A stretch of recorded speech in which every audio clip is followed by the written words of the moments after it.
नमस्कार, मैं सलोनी नांदे और आप देख रहे हैं केसरी उजाला न्यूज। समृद्धि महामार्ग पर होने वाली दुर्घटनाओं की तादाद रुकी नहीं गई है।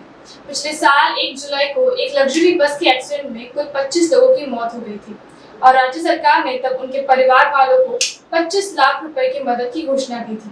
इस विषय को उठाते हुए कांग्रेस के नेता विजय वडेट्टीवार ने आज विधानसभा में कहा कि राज्य और केंद्र सरकार की ओर से केवल 7 लाख रुपए की मदद उन्हें मिली है। उन्होंने और भी क्या कहा, आइए जानें। अध्यक्ष महोदय, समृद्धी महामार्गावर अपघातामध्ये दिवसेंदिवस वाढ होत आहे। आपण सगळ्यांनी बघितलं की मागच्या आठवड्यामध्ये सुद्धा या समृद्धी महामार्गावर 7 लोकांचा जीव गेला। अध्यक्ष महोदय, 1 जुलै 2023 ला लक्झरी बस जळून 25 प्रवाशांचा मृत्यू झाला होता।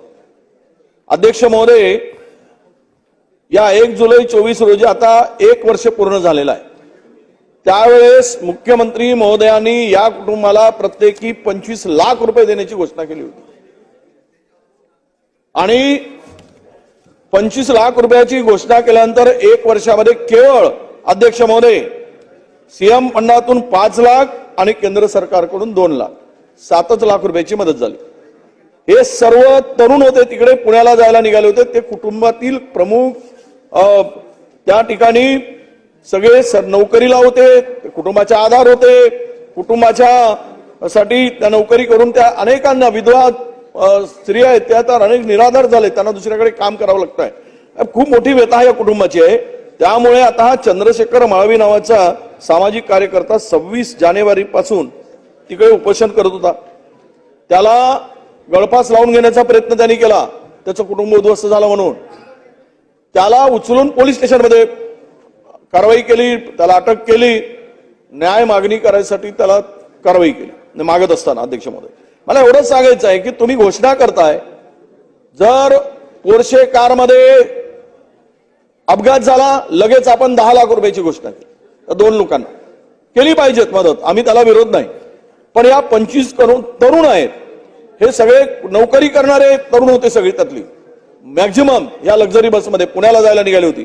म्हणून माझा विषय असा आहे अध्यक्ष महोदय, या स्थगन प्रस्तावाच्या माध्यमातून संपूर्ण कुटुंब आता जिल्हाधिकारी कार्यालयाच्या पुढे उपोषणाला बसलेला आहे।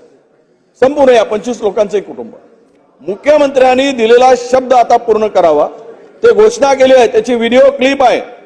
मुख्यमंत्री स्वतः बोललेत की आम्ही 25 लाखापर्यंतची मदत करू, पण 1 वर्षांनी त्यांना मदत होत नाही, तर मग तुमच्या घोषणेला राहिलं काय?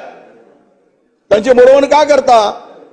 म्हणून मला आपल्या माध्यमातून हा स्थगन देत असताना मुख्यमंत्री या राज्याचे प्रमुख आहेत, त्यांच्यावर त्यांनी बोललेला शब्द हा अंतिम असतो आणि म्हणून त्या पदाचा सन्मान ठेवून किमान आपण त्यांना सांगावं।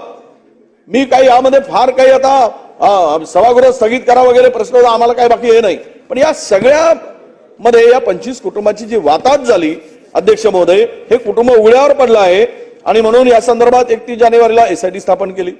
ते काय झालं त्याचा काही पत्ता नाही, तो अहवाल कुठे गेला तेही माहित नाही। मग अशी म्हणजे तत्पर सरकार म्हणून शेकी मिरवणारे 1 वर्ष जर त्या कुटुंबाला तुम्ही घोषणा करून जर मदत देत नसाल तर तुमच्या घोषणेला काय अर्थ आहे?